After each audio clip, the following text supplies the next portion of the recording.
Normalement, c'est bon, l'enregistrement est lancé. L'objectif, c'est de lancer une capsule pour la formation des équipes au sein de SEO Quantum. Après, on pourra le mettre dans l'académie également. Et le sujet du jour, c'est hop là. Le sujet du jour, c'est en SEO, comment choisir soit sous-domaine, soit sous-répertoire. Il y avait des questions là-dessus. N'hésite pas à me couper, Marien, si si tu as des questions ou autres, je viendrai compléter. Ok, pas de souci. Déjà, quelle différence j'ai repris cette infographie. Est-ce que tu vois bien mon écran, hein? Ouais, moi très bien. Donc, quelle différence technique? C'est important de le rappeler sur l'anatomie d'une URL. Le sous-domaine, c'est ce qui va se placer juste après le HTTP ou HTTPS. Donc www, enfin, les 3 W, c'est un sous-domaine de l'host ici, nom de mon site.com. Ensuite, ici, ce qu'on va regarder également, ça va être on peut appeler ça le subtopic, mais ça peut être donc le sous-répertoire en français. Et après, tu as la partie slug, donc c'est l'URL, c'est le bout de l'URL de ta page. Donc la question aujourd'hui, c'est est-ce qu'il vaut mieux utiliser, donc ici en vert, un sous-domaine ou utiliser en SEO un sous-répertoire? Un exemple, on fera un petit coucou également à Wallaxy. Donc ici, Wallaxy a utilisé les 3 W, wallaxy.com pour leur domaine principal. Donc ici, on a le 3W et blog.wallaxy.com pour le sous-domaine qui concerne la partie blog. On voit qu'ils ont rajouté un sous-répertoire pour les langues FR, EN, etc. Chacune des langues. Et je crois qu'ils ont fait la même chose. Il faudrait aller voir, mais pour le blog également. Donc voilà un peu les différences techniques entre un sous-domaine et un sous-répertoire. D'un point de vue SEO, alors quels sont les impacts de ça? Il faut savoir qu'un sous-domaine, c'est considéré comme une entité complètement différente. C'est-à-dire que d'un point de vue moteur de recherche, et notamment Google, il va considérer ça comme étant 2 sites séparés, donc sur 2 sites sur lesquels tu vas devoir travailler tes contenus, mais également travailler ton netlinking, l'acquisition de backlinks pour la partie autorité. Donc en fait, ce qui va se passer, c'est que l'autorité des liens va diluer à travers ces deux domaines. Alors même s'ils appartiennent au même host, ça restera 2 domaines considérés différemment par le moteur de recherche. Il faut savoir que moi j'ai vu, alors je retrouve mes sources, mais sur différents forums SEO ou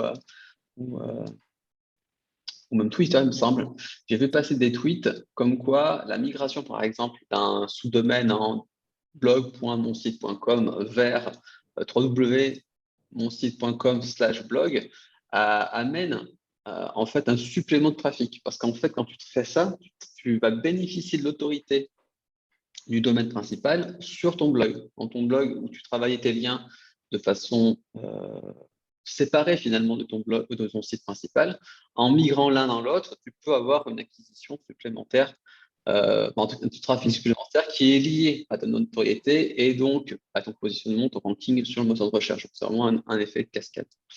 Donc, il faut vraiment savoir ça, c'est que lorsque tu travailles ton SEO avec des sous-domaines, tu travailles vraiment sur 2 domaines différents. Voilà un peu l'impact d'un point de vue vraiment SEO. Je ne rentre pas dans les détails trop techniques. Après, donc, qu'est-ce qu'on doit faire concrètement en tant que SEO ou responsable d'acquisition qui veut travailler correctement son architecture?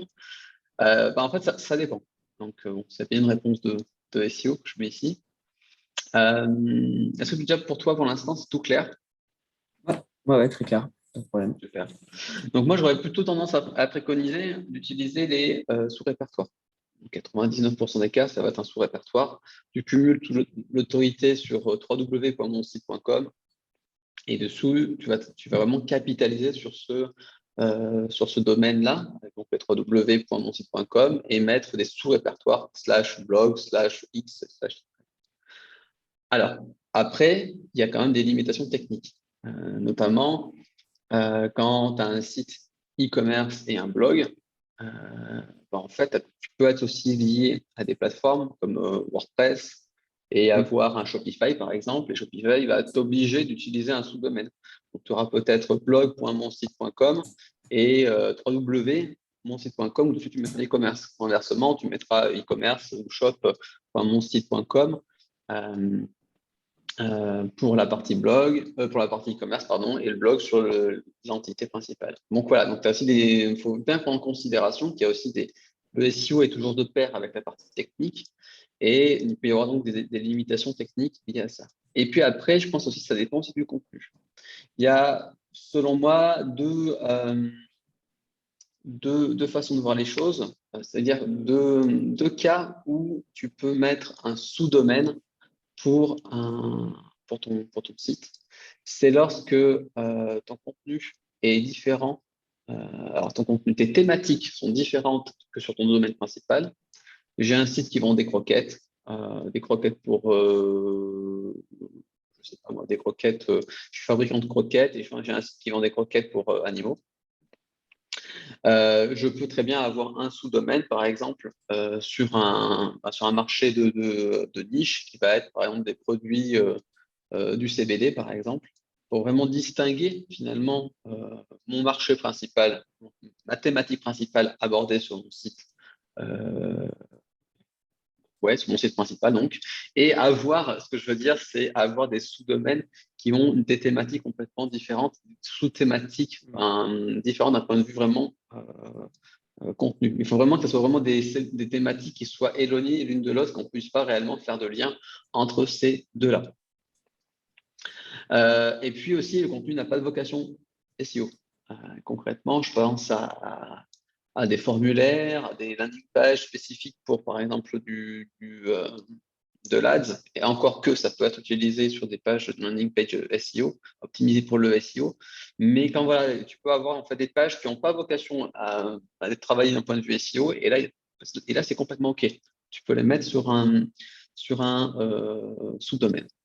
Donc voilà, ce qu'il faut retenir, c'est que dans 99% des cas, ça va être un sous-répertoire. Et puis quelques cas, quelques exceptions, selon, c'est toujours ça dépend, c'est toujours en fait, ça dépend du projet, ça dépend de la technique, ça dépend de pas mal de choses. Mais voilà, il faut savoir que parfois aussi, on n'a pas le choix et on passe sur un sous-domaine.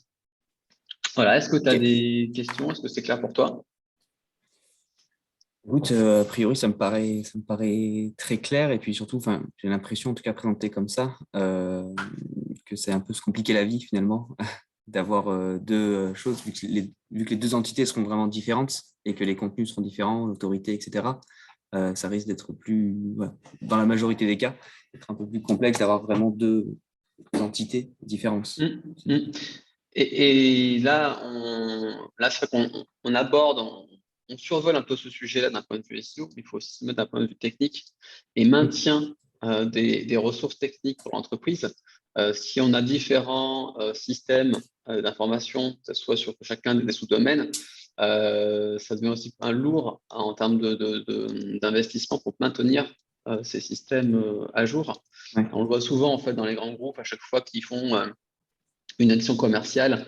J'ai déjà vu des actions commerciales qui étaient toujours faites sur des sous-domaines et à chaque fois, ça nécessite un redéploiement technologique sur chacun des sous-domaines, des configurations liées au sous-domaine. Il n'y a pas réellement de capitalisation et dès que le sous-domaine ou l'événement vient à disparaître, les backlinks qui ont été pu être acquis sur ces sous-domaines-là sont perdus. En fait, il n'y a même pas de redirection vers l'entité principale. Voilà, la préconisation, ce qu'il faut retenir, c'est qu'il faut préférer généralement l'utilisation des répertoires et vous évitez de vraiment vous simplifier la vie, vous maximiser, en tout cas, vous capitaliser sur un seul et même domaine, d'un point de vue du moteur de recherche toujours. Okay. Voilà, si c'est bon pour toi, Ouais.